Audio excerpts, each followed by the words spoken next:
Greetings, metal community. It's Roger back with another video collection update, as promised. I was visiting a friend last weekend, I guess it was. Had one too many to drink, and you know, he has a music style that doesn't fit me totally. So, but he had a couple of boxes with stuff that he was going to get rid of, and I flipped through them, and you know. A couple of them was kind of good memories, and one was just made me laugh, so I bought it, or I got it for free. So quality stuff. I'm going to show them first, and then I'm going to the real stuff. The first I got was this best of, I think, very special love songs by Jim Reeves. You know, I grew up on listening to this stuff. My father's a big fan, so for me this just fun memories. And you know, me being a metal guy, you need to love some love songs. Actually great condition. And then I got this I think very limited edition by Dire Straits. You know, this is a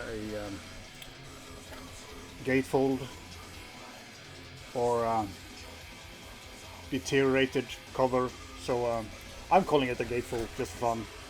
And you know, I liked Dire Straits when I was a kid, so I'm looking forward to listen to this, just to see how much my taste has changed. And the last one I got from him was the one that made me laugh. This was a you know, the most popular female fronted project in mid 80s. I think this came out in 86, and sorry, I just have to show it to you and laugh with me, because you know, Samantha Fox, Touch Me, you know, you can't go wrong with this. I have to say, my friend's defense, that he was or is a DJ, so he has a lot of stuff. I don't think he, you know, I got it for free. You know, look at the titles: Touch Me, I'm All You Need, Wild Kind of Love, you know, just yeah, just fun stuff. And yeah, that was the great vinyls that I got from him.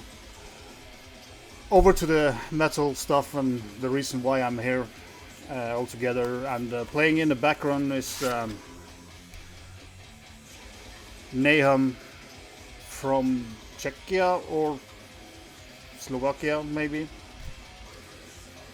It's a slipcase, you know, with I don't mind slipcases, but you know, when you make slipcases, have a different motive on the slipcase, and you know, make it more interesting. Great album, this one. It's kind of a death metal with thrash elements, or a thrash feeling.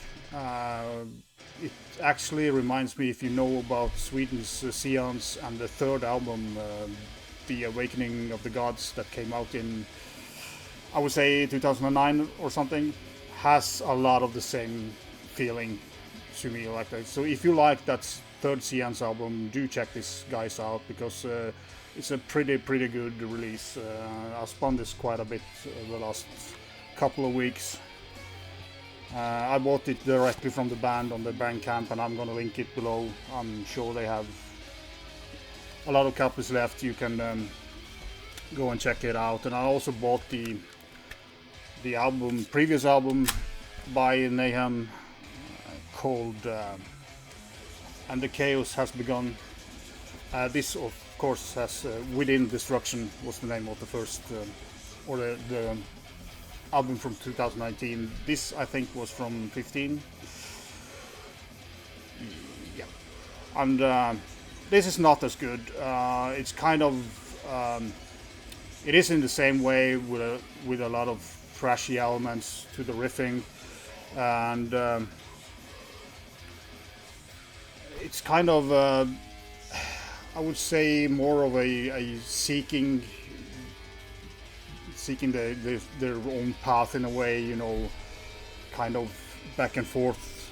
Not like they're much more have much more self-confidence in the 2018 album, but yeah, it's an okay one. It didn't cost me much, and when I'm ordered from the band, I support them by buying it. It's not bad at all. It's just, yeah, it's an okay album, but I will play the other one any day before that one.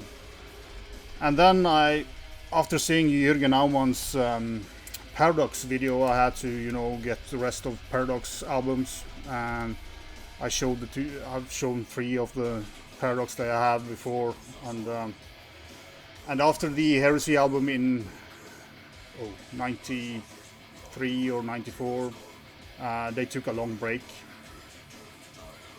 Maybe it was earlier, Heresy, maybe it was 92, I don't remember from the top of my head. Then they had like a 10-year break or hiatus or whatever, and in 2002 they came back with Collision Course. This version I have is a, you know, Japanese, the Japanese edition, which also have the lyrics on a extra sheet with Japanese translations, which I'm not trying to read, you know, but the English texts are in here as well. This Paradox album is not, it's my least favorite album.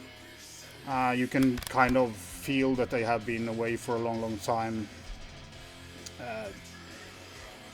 It's not heavy enough or trashy enough. It's more heavy metal, power metal in a way. The voice seems a little bit rusty or not rusty enough, and the songs are kind of, it's good, but it's not what I wanted to hear. And I think this is one of the reasons why I didn't, you know, continue following the band after this one, because I remember listening to it back in the days, but yeah, it still doesn't give me much pleasure. But you know, now I have all the releases and, you know, plug the holes. Then a couple of years later, 2007, they came out with Electrify. This, on the other hand, is way more trashy. Way better album than the Collision Course. Much more trashy. A couple of killer songs on this one, and you know, if I don't remember wrong, the song number 7, Infected, I think, is you know, a real killer thrash song, and yeah, way more thrashy. Still the epic, you know, sound that you're used to. Still not as good as Heresy and the first album, but closing in on a good old shape. Then a couple of years later, which would be like 2009, they gave out this album called Riot Squad. Now this is a killer album from Paradox, way thrashier, way more, you know, where you want them to be, killer stuff. Just, you know, I don't think they ever will top the 2 first albums, but this is pretty close to being, you know, the best of the.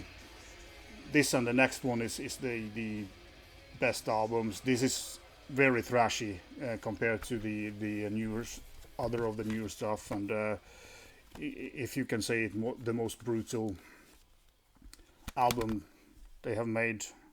So you know, Riot Squad, if you want to check out newer Paradox, could be a pretty good place to start, you know.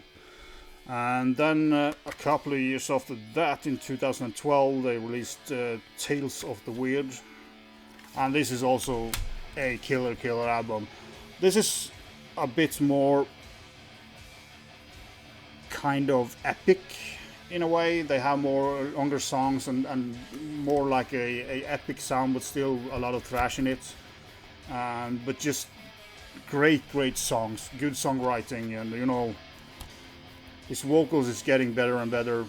And you know, these two albums are just, you know, neck to neck good stuff, you know. Yeah, Terror Squad and this one, Riot Squad and this one is absolute killer stuff. Yeah, and then the last they have yet to release came out in 2016 is the Pangea record. Still very good, but a little step back, I think, in quality, or lesser thrashy, maybe. Why I think this is a little bit. It's very good, but it's not as good as the two previous albums. But again, there's a couple of killer songs on each album that, you know, pulls them out. You know, the overall quality is good, but it's always cool to have like standout songs on an album, and it helps the artists very much, I think. You know, so Pangea is a good one. It might have been like my fifth top Paradox albums. It's just you know, better than the two first comeback albums, if you can call it a comeback, but it's not as good as, you know, Tales of the Weird and Riot Squad. And yeah, and that was all I had to show for this video. I will shoot another video straight after this, so I'm still gonna wear my Slugstorm t-shirts. Yeah, see you.